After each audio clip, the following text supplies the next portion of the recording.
हरे कृष्णा सबको। तो हम प्रार्थना करते हैं, उसके बाद हम चालू करते हैं। ओम नमो भगवते वासुदेवाय। ओम नमो भगवते वासुदेवाय। ओम नमो भगवते वासुदेवाय।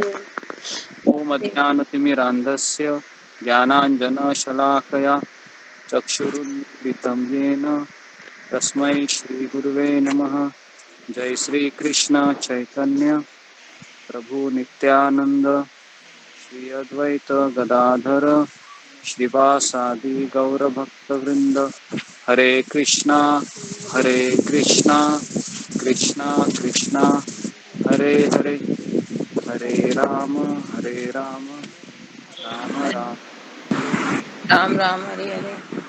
ओके, हरे कृष्णा, सबका स्वागत है चर्चा सत्र में। हरे कृष्णा प्रभु जी। हरे कृष्णा तो ठीक है। तो अभी हम कल से हम उपदेशामृत का क्लास शुरू करेंगे। तो आज हम हमारे 12 श्लोक कल बचे थे, तो आज हम इसको पूरा करने का प्रयास। हरे सब कृष्णा लोग गुरु जी। तो आप साउंड जरा म्यूट कीजिए। प्लीज अपना माइक म्यूट करिए साउंड, प्लीज। हाँ ओके, साउंड को म्यूट किया सबने।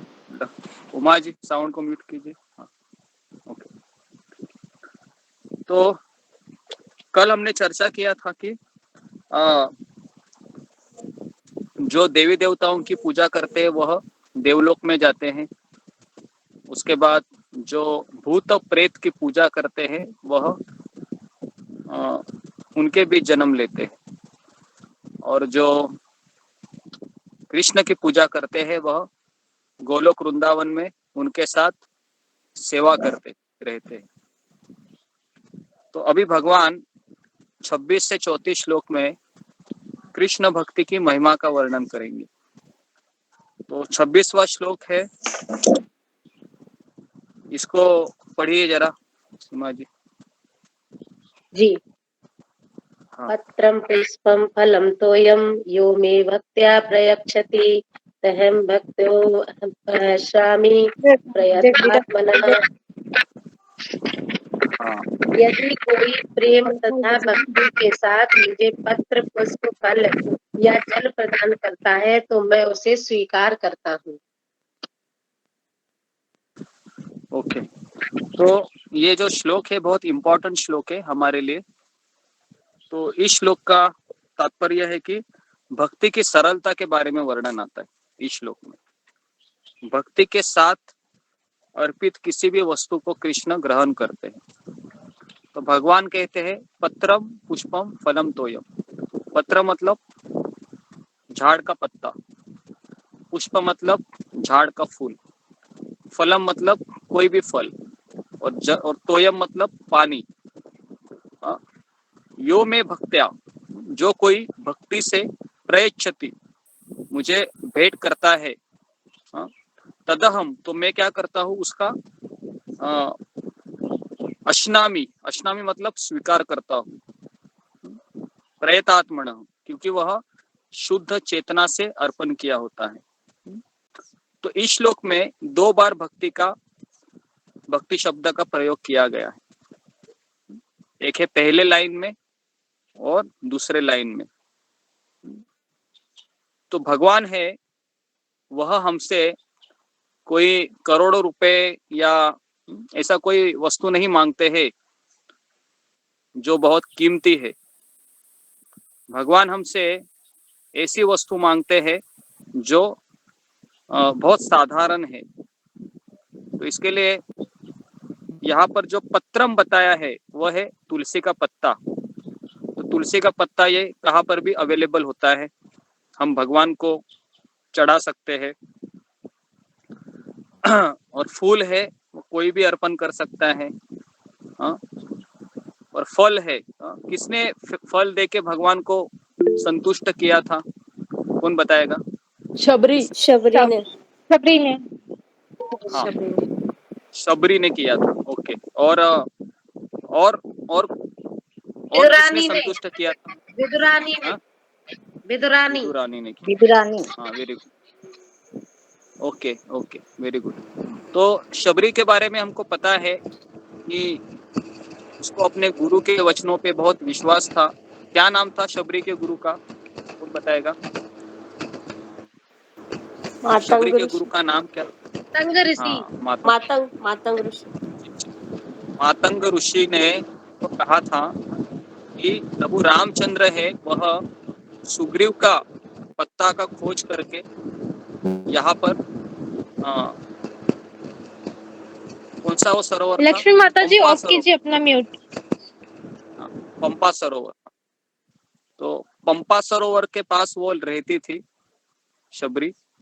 तो मातंग मुनि जब उनको कहकर गए थे तब वो बहुत जवान थी, लेकिन हमको पता है कि जब मातंग मुनि चले गए भगवान के धाम में तो काफी समय से वो राह देखती थी भगवान की, और रोज उसका दो ही सेवा रहता था।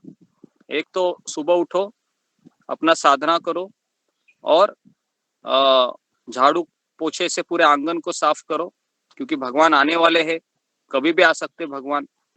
और दूसरा बात है कि भगवान अगर आएंगे तो मैं उनको क्या खिलाऊंगी, तो उसके लिए वो बेर चुनती थी, और बेर भी वो टेस्ट करती थी, है ना। अगर कोई खट्टा है तो उसको निकाल देती थी, और मीठा है वो उसको रख देती थी। तो इस तरीके से वो कितने साल उसने किए, बहुत साल किए।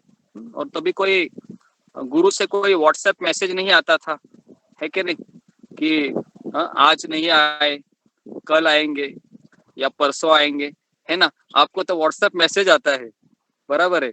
तो आप ज्यादा भाग्यशाली है। शबरी। तो व्हाट्सएप मैसेज का राह देख रहे हैं हम कि मैसेज नहीं आया।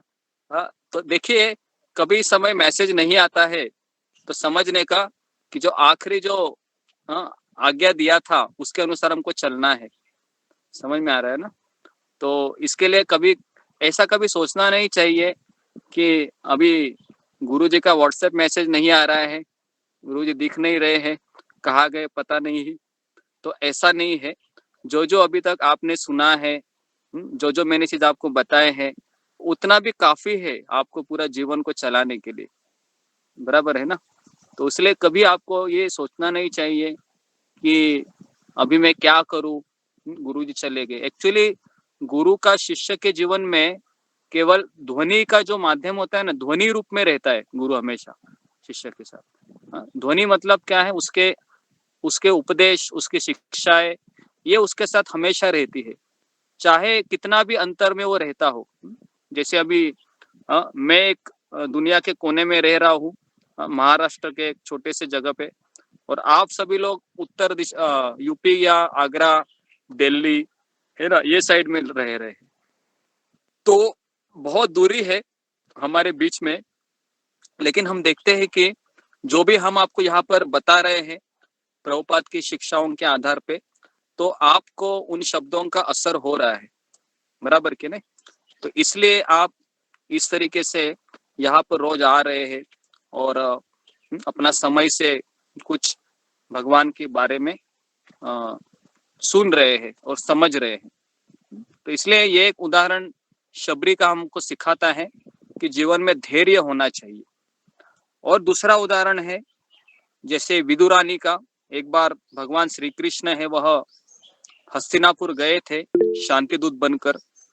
तो वहां पर जो दुर्योधन है वह दुशासन का कमरा बहुत साफ करता है, क्योंकि सबसे दुशासन का कमरा बहुत अच्छा था, और 56 भोग बनाया गया था कृष्ण के लिए। हम सबको पता है वो कथा। लेकिन भगवान जैसे आए तो उसने क्या किया, भगवान का अच्छे से वेलकम किया, और भगवान को कहा कि, कृष्ण को कहा कि अभी आप हमारे अतिथि हैं, तो आपके लिए हमने बढ़िया कमरा बुक किया है, तो आप वहां पर चलिए। तो भगवान ने उसको दो ही चीजें बताया कि देखो दुर्योधन, तू मेरा भक्त नहीं है, और दूसरी बात है कि तू मेरा सुनता नहीं है कोई भी चीज, है ना। तो भगवान को दो लोग बिल्कुल अच्छे नहीं लगते। एक है भगवान का सुनता नहीं है, और दूसरा है वो भगवान का भक्त नहीं है। तो मैं तुम्हारे घर क्यों आऊं,